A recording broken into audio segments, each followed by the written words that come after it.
Welcome to The Explainer. Today, we're going to build a complete blueprint for understanding how real, significant wealth is actually created. We're moving way beyond the simple idea of just earning a high salary to really pull back the curtain on the systems the rich use to build and hold on to their fortunes.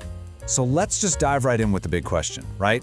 When it comes to money, are the wealthy playing by a completely different set of rules than everybody else? Well, the short answer is, yeah, absolutely. They aren't just earning more money, they are operating in a totally different financial reality. And this, right here, lays it out perfectly. On the left, you've got the path most people are on. Get a job, get a paycheck, pay a huge chunk in taxes, and then try to live on what's left. It's a one-way street. But look at the right. That's the wealth path. It starts with assets. Those assets generate income, which is structured to be taxed as little as possible, and that's what pays for their lifestyle. You see? It's a cycle, a machine that feeds itself, not a line that runs to zero every month. Okay, so here's how we're going to build this blueprint piece by piece. We'll start with the two fundamental mindsets that create that first big separation. Then we'll get into the new rules of money. After that, we'll look at a modern map for today's millionaires, expose the wild loophole used by billionaires, and finally, we'll talk about overcoming the obstacles that stop most people from ever starting. All right, first up, the two mindsets. We're going to start at the beginning with a story from Robert Kiyosaki's childhood that just perfectly illustrates the single most important lesson in all of finance. It's something he learned while working for a measly 10 cents an hour, and it boils down to this one huge idea. The rich do not work for money. And what's so fascinating is how his rich dad taught this. See, instead of just giving him a raise, he explained that life is always going to push you around. For most people, that push makes them scream, "I need a bigger paycheck." But for a select few, they stop and they look at the trap itself, that hamster wheel of chasing more and more money that he called the rat race. So this rat race, it's really an emotional trap.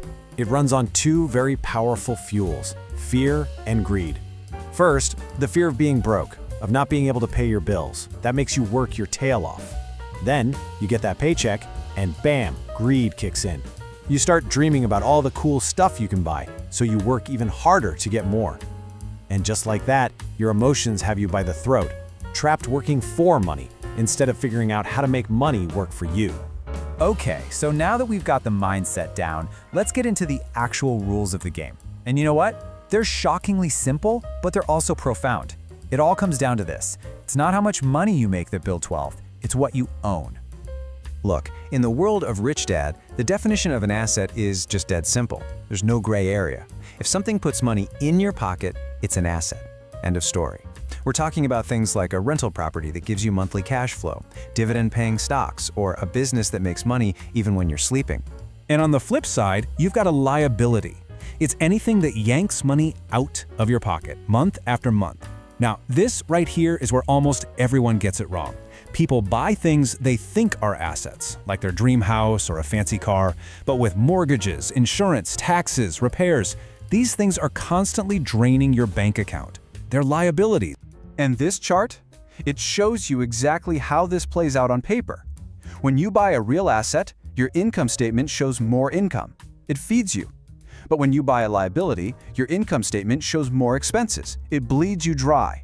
The rich, they spend their entire lives laser-focused on one single thing, building that asset column, taller and taller.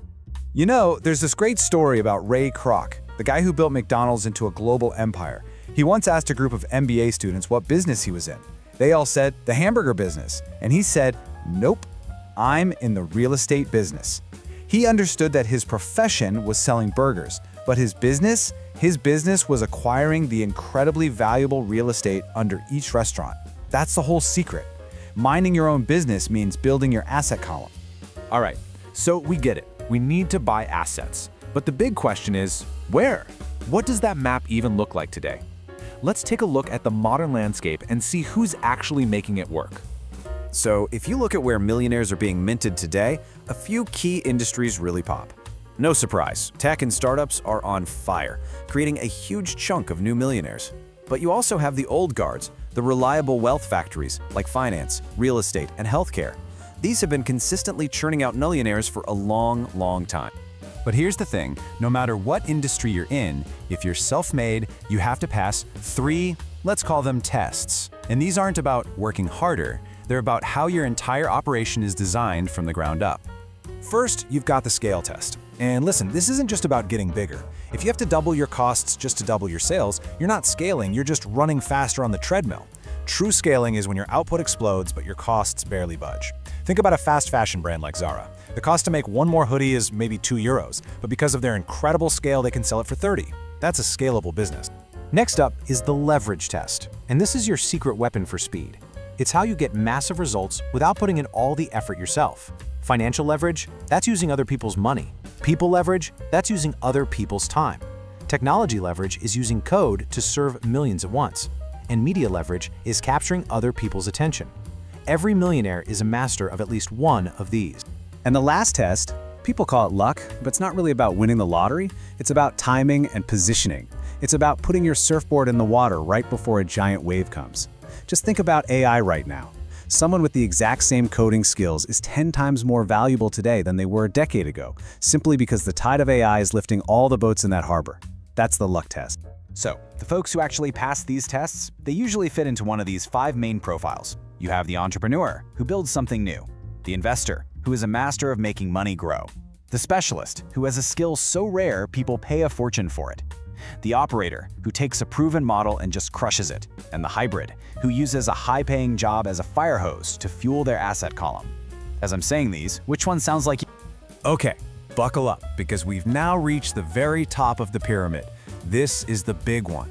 This is the strategy that the ultra-wealthy use to tie everything we've talked about together: mindset, assets, leverage, into one ridiculously powerful system for generating cash flow while paying almost zero tax. It has a simple name: buy, borrow, die. Here's the secret that flips everything on its head. The ultra-wealthy, they actually try to have as little income as possible. I mean, Jeff Bezos' official salary was like 80 grand. Zuckerberg's is $1. Why? Because salary is taxed like crazy. Their wealth isn't in paychecks, it's in assets that are growing in value. And thanks to a rule called the realization principle, that growth isn't taxed at all until they sell. So how does it work? It's a beautiful 3-step dance with the tax system. Step 1, buy. You acquire assets that you believe will appreciate: stocks, real estate, art, and you never, ever sell them. Step 2, borrow. When you need money to live on, you don't sell your assets. You take out a low-interest loan against them. Since a loan isn't income, it's completely tax-free cash. And then, the final move, you die. And this is the master key that makes the whole thing work. It's called the step-up in basis. Let's say your grandpa bought Apple stock for $1 million, and now it's worth $10 million. That's a $9 million paper gain. If he sold, he'd pay a fortune in taxes. But he doesn't. He holds it until he passes away. The moment his heirs inherit that stock, the law says the original cost basis steps up to the current market price. That $9 million tax bill? Poof, it just vanishes. If they sell it the next day for $10 million, their taxable gain is zero. It's incredible. Okay, so now you have the blueprint. You know the plays. But just knowing the rules isn't enough, right? Let's talk about the final piece of the puzzle. The stuff that stops most people dead in their tracks, even when they know what to do. You can be the smartest person in the room about money and still go nowhere if you're chained down by one of these 4 things. First is fear. The terror of losing money is so strong that most people play to not lose instead of playing to win. Second is cynicism, that little voice in your head that shoots down every good idea. Third is laziness, and I don't mean physically. It's that mental habit of just saying, "I can't afford it." That phrase literally shuts down your brain. And finally, bad habits, with the biggest one being paying yourself last. If you pay everyone else first, there's never anything left to build your future.